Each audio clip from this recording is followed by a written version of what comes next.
forgot to start the actual recording, so. Wait, Mr. Stolten. Yes. Why would you need local scope inside a function if a function, or a variable inside a function, if the variable inside a function is already local? Can you repeat that question again? So, like, I understand global, like, if Yeah. it's outside, but if you need a local, isn't a variable inside a function already local? Yeah, you don't have to you don't determine.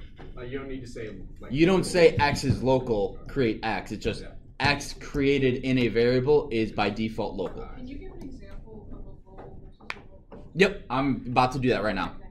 So this right here, our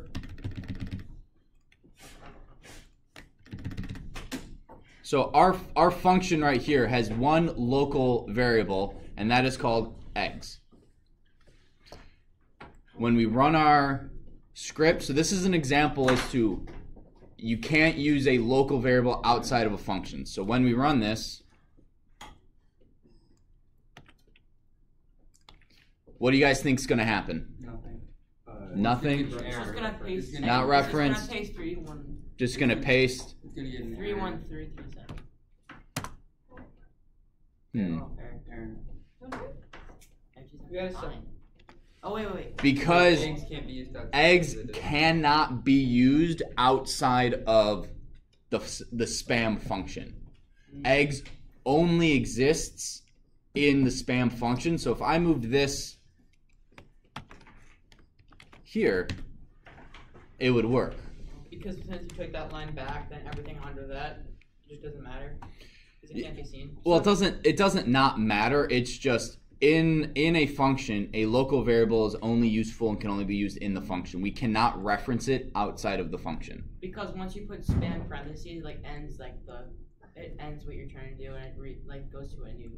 Yeah. So this right here, this line, this is the end of the spam function. Yeah. So because this isn't indented, the spam function literally has just this one line. So anything that's not indented is not a part of that function. So we create eggs as a local variable. We don't do anything with it.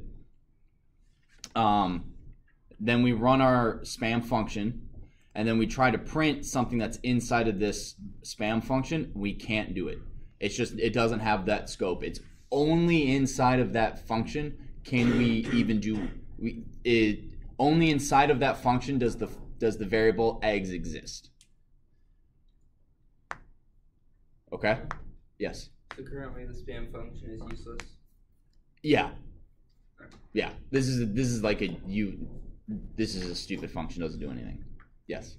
So what if you put you don't have that spam at the bottom there? Yeah. Then can you have as many lines as you want, and then when you put spam parentheses at the bottom of your whatever you wrote. Like this? Yeah. So then you have all that room to type in below the spam function. If I wanted to make the spam function, yeah, I could. This is a part of it. So is this. All that, because it's indented once, it all falls under the spam function. Okay. Until we don't have something that's indented. Anything that's indented belongs to the first line above it that isn't as indented. So an if statement, we then indent once, and then everything that's indented once is a part of that if statement. So it could be one space backwards, and then it'll stop the whole line. Yes? I think. Talk to me after class about that question. Because we got to get going. So again, this is a useless function.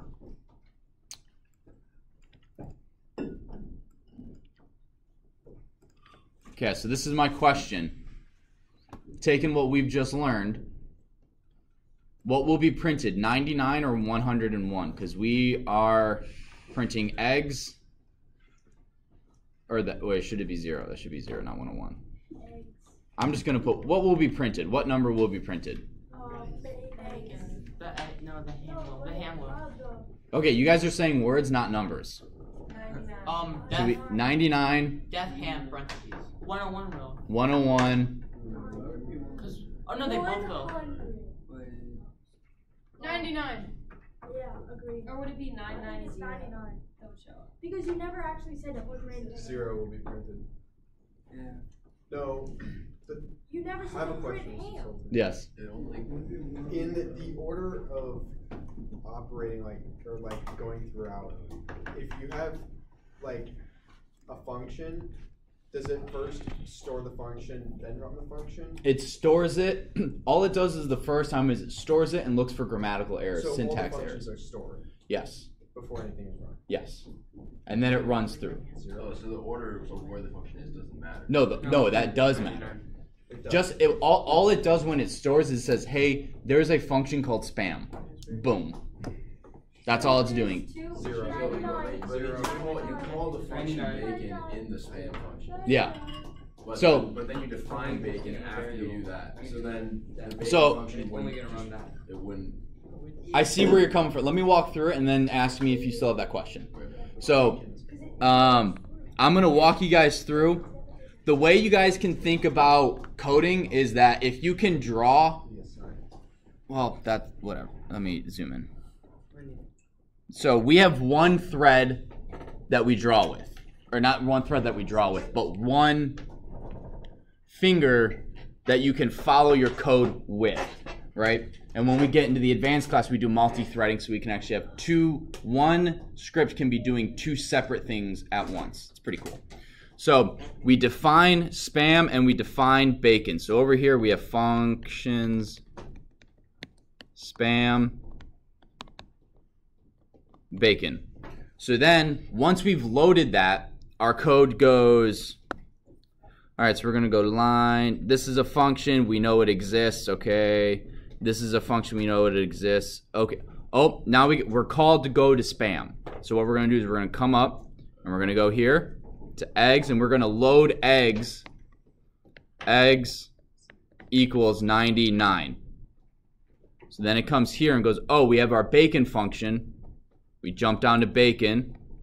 Ham equals 101. Eggs equals 0. Once we're done with this function, we come back to where we went into the function, and then we go here and we print eggs. So the answer is 0 to what would have been printed. Like we just did a math problem. I mean, it's not necessarily a math problem. It's just following along. Currently in our code, you guys should be able to do this with one finger, draw where it goes line by line. If you can't do that, if you're like, my code's not doing something, after this it now needs to jump up here, then you guys are coding wrong. That was terrible. Yeah, Wait. if your code doesn't work, you're coding wrong. Duh. But that's kind of how you think of coding. It runs line by line until either it's told to go to a different line by use of functions like this, or it's stuck in a loop. So you can nest functions inside a function. Mm-hmm. Okay. Yes. Caleb. Yeah. So it'll always print the last variable that you're trying to do. The last one, yes, kind of. Wait, so 0 would be printed? 0 would be printed. So let's. I wrote the same code and I got 99.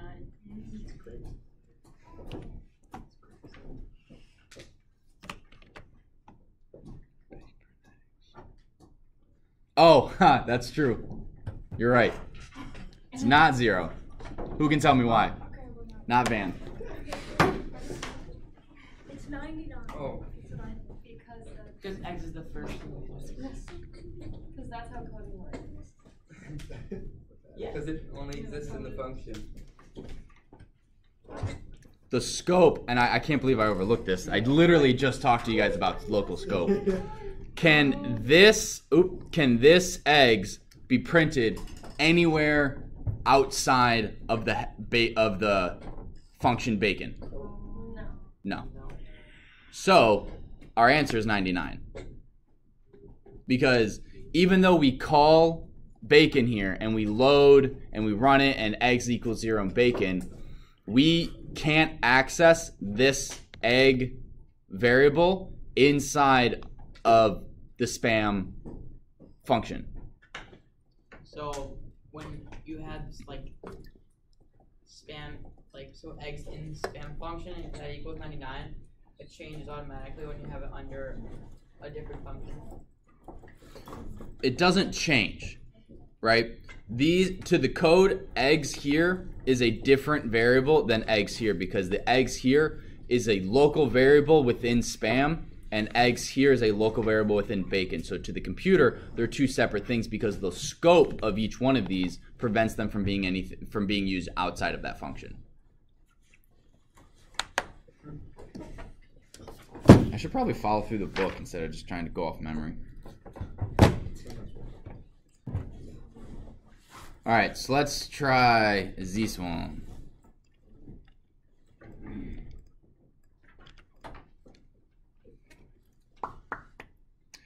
Now, you can do something. What you can do is you don't really need to make a global variable a local variable ever because a global variable is usable anywhere, right? But there may be a time when I need to make a local variable into a global variable. And the way you do that, this is the one time, this is important, this is the one time we do something to a variable that is not yet defined. So all we do is we make the word global, and then we have the name of our function, or the name of our variable, and then we declare what that variable equals. Normally it was always x isn't defined, well you can't do anything with x until you defined it. So far this is the one thing in which you do something to a variable before you declare what that variable is. If you flip these two lines of code, it yells at you. So if I were to then go, so it says name eggs is assigned to before global declaration. Meaning, before we can say eggs is spam, we have to say, well, eggs is going to be a global variable. I don't know why. That's just how you got to do it. So what does global exactly do though again? So global allows, so take a look at this. Eggs should be, what should print? Spam or global? Spam. Why do you say that? Are you just saying it because that's what you saw, or? Spam's in the function. Spam's in the function, but we're printing outside of the function. So by what we've learned before, this eggs should be global, right? And it would be. But what we do is we say eggs is going to be global. So this code is, it loads, okay, spam is a function, boom. And then what we do is we go eggs is global. We then run our spam function, and then it says eggs is global. Eggs is now going to be equal to spam, and then we print eggs. So we've overwritten what eggs was. Eggs at one point was global. It was the word global. And then we ran our spam function that then overwrote what eggs equals, and then it prints out spam. Christine. Why does, so for the second time that you're redefining eggs as global, why is it in string? Why is this a string? No, for like the line underneath. Like why is eggs equal global in a string? See how like before it's just global eggs and Oh, because this is just, it's just a string, it's whatever. Oh, okay. Yeah. Yes, ma'am. So for the damage taken program we wrote before, Mhm. we modified that so that damage taken only had one parameter, damage, and then instead of returning health, it just changed the global health variable. You already. could. It's not There's as versatile though. there is a line from the book that I want to read verbatim from the book. Just because you can't doesn't mean Because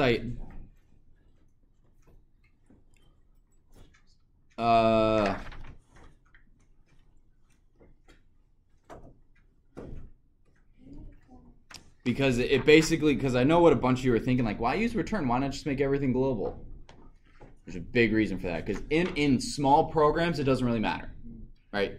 A damage taken, you got 16 lines of code, 4 variables, it doesn't matter. But what happens in a game or a program that's 1,000 lines long and you got 42 global variables and they all are interacting with each other? It becomes a lot harder to debug. So part of the reason we use functions is for debugging and to separate code. And for 2, by using local variables and returning, we can keep you can keep the code nice, tidy. You know what everything's doing. You know what lines. You know what things are. You know what things are doing. Yes. Why does Python not have like a built-in error checking function? What do you mean it does? Well, like, okay, so It tells you syntax error. in like Visual Studio, like Because Visual. Visual Studio is different. This does. We just don't go into it in this class. Why? Not when it's 16 lines of code. Like debugging is okay. Debugging is great for when you have long lines of code. When you have 10 lines of code, or even the code we're doing in our video game, it's relatively simple. It's one big loop. You don't really need a debugger. That's it for today. Next video.